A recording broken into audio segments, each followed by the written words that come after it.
Atasız qız almaram deyən aparıcı Nigar Fərhadın illər öncəyə aid müsahibəsi ortaya çıxıb. Yeni Sabah az məlumat verir ki, aparıcının sözü gedən müsahibəsi görənləri təəccübləndirib. Burada təəccübləndirici məqam Nigar Fərhadın qız anası olması və övladını atasız dünyaya gətirməsidir. Müsahibədə bu haqda ətraflı danışan Nigar Fərhadın hazırda atasız qızları tənqid hədəfi olaraq seçməsi müzakirə doğurur. Həmin müsahibəni təqdim edirik. Övladınızla münasibətiniz necədir? Bildiyim qədər sizinlə birlikdə qalmır. Zəhra dünyaya gəldiyi an mənim heç nəyim yox idi. Ümumiyyətlə, müəyyən bir aya qədər mən Zəhranı gözlədiyimi bilmirdim. Biləndə isə oturub anamla danışdım. Hazırda anamı anası kimi sevir və ona elə bağlıdır. Mən onun, anamın, bacımın yaxşı yaşamasını istədim və bu istəyi mən heç bir kişidən istəmədim. Halbuki azad bir ölkədə Amerikada yaşayırdım. Kim nə bilərdi ki, mən orada nə edirəm? Ancaq bugün mən efirlərdə açıq şəkildə deyirəm ki, bu dünyada elə bir kişi olmayıb. Allah elə bir kişini dünyaya göndərməyib. Mən onun varına görə adıma ləkə gətirim. Allahıma şükür edirəm ki, mən masa arxasında əyləşəndə məni necə hörmətlə qarşılayırlar. Masada oturan 20 kişidən daha nüfuzlu bir statusa sahibim. Hər şeyi zəhmətimlə etmişəm.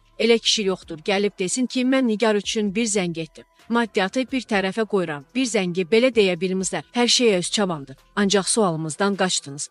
Hazırda qızınızla münasibətiniz necədir? Hazırda yaxşıdır. Biz rəfiqə kimiyik. Bir-birimizə hər şeyi danışırıq. Söhbətləşib şəxsi məsələlərimizi bölüşürük. Onun tez böyüməsindən qorxuram. Sözümü rəfiqə məsləhəti kimi qəbul edir. Ona sözümü keçirə bilmirəm. Dirib anama deyirəm ki, axı mənə xoş deyil. İstəmirəm belə şey etin və onlar öz aralarında danışırlar. Əlavə edək ki, Nigar Fərhad sözün bitdiyi an proqramında aşağıdakı fikirləri səsləndirib, mənim oğlum olsa ona atası olmayan bir qızı ala bilmərəm. Səbəbi odur ki, mən elə doğulduğum ailədən görmüşəm ki, evin kişisi kişi olmalıdır. Kişi xarakterli olmalıdır. Kişi xarakterli olmalıdır. Kişi tabiçiliyini anlamayan qadın heç vaxt heç kəsin oğlunu xoşbəxt edə bilməz. Bu fikirlər sosial şəbəkə platformalarında geniş müzakirəyə səbəb olub. Sosial şəbəkə istifadəçiləri aparıcını tənqid edərək onun çıxışını efirə uyğun hesab etmədiklərini qeyd ediblər.